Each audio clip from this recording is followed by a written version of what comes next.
અત્યારે પ્રાણી ટીવી જોવે છે, એક મોટા હાથી જોવે છે. હવે જોઈએ મમ્મી શું કરે છે. અત્યારે હેનું શાક બને છે? બેંગન.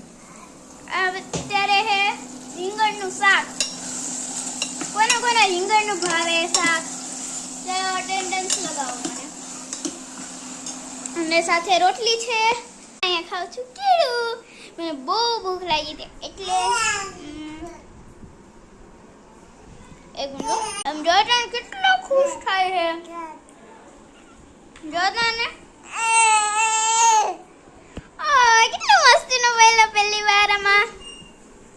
હવે તું ફેમસ થઈ જઈશ ને ફેમસ.